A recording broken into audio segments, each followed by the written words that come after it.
რუსეთის გადაწყვეტილებას ცეცხლის 72 საათის შეწყვეტის შესახებ სკეპტიკურად უყურებენ კიევში.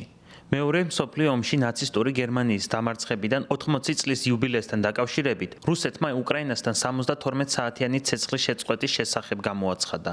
ამასთან კრემლში დაადასტურეს, რომ მზად არიან უკრაინასთან სამშვიდობო მოლაპარაკებები წინაპირობების გარეშე გამართონ. თუმცა უკრაინაში მიაჩნიათ, რომ თუ რუსეთს ცეცხლის შეწყვეტა ნამდვილად სურს, მაშინ ის დაუყოვნებლივ უნდა შეწყდეს და არ არსებობს მიზეზი, რომ მხარეებმა 8 მაისამდე დაიცადონ. ჩვენ პუტინის არც ერთ სიტყვას არ ვენდობით. დაიცავენ თუ არა ისინი ზავის პირობებს, არ ვიცი. ვნახოთ, ამას დრო გვიჩვენებს. რა თქმა უნდა, გვინდა ომი ჩვენთვის ხელსაყრელი პირობებით დასრულდეს, სამართლიანი პირობებით. ვფიქრობ, ეს არის ვლადიმერ პუტინის მორიგი მცდელობა ამერიკის შეერთებული შტატები მოლაპარაკებების მაგიდასთან დატოვოს. ტრამპი კვლავ ცდილობს მოლაპარაკებების გზით რუსეთი რაიმე სახის ზავამდე მიიყვანოს. ის კვლავ იმედოვნებს, რომ ეს შესაძლებელია, თუმცა ტრამპი ნელ-ნელა აცნობიერებს, რომ შესაძლოა რუსეთი მოლაპარაკებებისა და მშვიდობისთვის მზად არ არის. შემდეგ პუტინმა აღდგომაზე ზავი გამოაცხადა.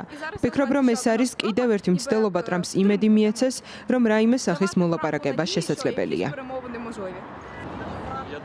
ვფიქრობ, ამ 2 დღის განმავლობაში ისეთი სასტიკი იერიშები არ იქნება, როგორცაც აქ ყოველ საღამოს ვხედავთ. თუმცა ბრძოლა ასე თუ ისე მაინც წარიმართება და ყველაფერი გაკეთდება იმისათვის, რომ ახალი ძალები და მარაგი განალაგოს ფრონტის ხაზზე. ეს არ არის ზავი, ეს არ მოხდება. ჩვენ 3 წელზე მეტია ვიბრძვით და ახლა 2 დღიან ზავზე ვსაუბრობთ. ეს ასაცილოა. ამას დიდ ყურადღებას არც ვაქცევ. ცეცხლის სრულად არ შეწყდება და ყველაფერი ისე გაგრძელდება, როგორც აქამდე იყო. რუსეთის გადაწყვეტილებას ცეცხლის 72 საათით შეწყვეტის შესახებ გამოეხმაურა უკრაინის პრეზიდენტიც. ვოლოდიმერ ზელენსკი ცეცხლის სულ მცირე 30 დღიან შეწყვეტას ითხოვს. უკრაინაში ჩვენ ომი არც ერთი წამით არ გვინდოდა. ჯერ კიდევ 11 მარტს ჩვენ დადებითად შევხვდით ამერიკის წინადადებად ცეცხლის სრულად შეწყვეტის შესახებ. ჩვენ რუსეთს შევთავაზეთ იერიშები მინიმუმ სამოქალაქო ობიექტებზე მაინც შეჩერებულიყო და აღდგომის დღესასწაულისას მიღწეული ცეცხლის შეწყვეტის შეთანხმება 30 დღით გახანგრძლივებულიყო.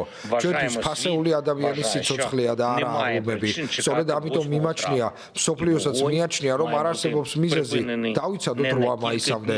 ცეცხლი უნდა შეწყდეს არა მხოლოდ რამდენიმე დღით, მხოლოდ იმისთვის, რომ შემდეგ ხელახლა დაიწყოს მკვლელობები, არამედ დაუყოვნებლივ, სრულად დაუპირობოდ, სულ მცირე 30 დღით მაინც, რათა უზრუნველყოფილი იყოს მისი სანდოობა. ეს არის ის, რამაც შესაძლოა რეალური დიპლომატიისთვის შექმნას საფუძველი. ზელენსკის განცხადებით, უკრაინა რამდენიმე კვირაა მზად არის ცეცხლის შეწყვეტისთვის, თუმცა რუსეთი მუდმივად უარყოფდა ყველა შეთავაზებას და ცდილობდა ამერიკის შეერთებული შტატებისა და დანარჩენი ქვეყნების მოტყუებას.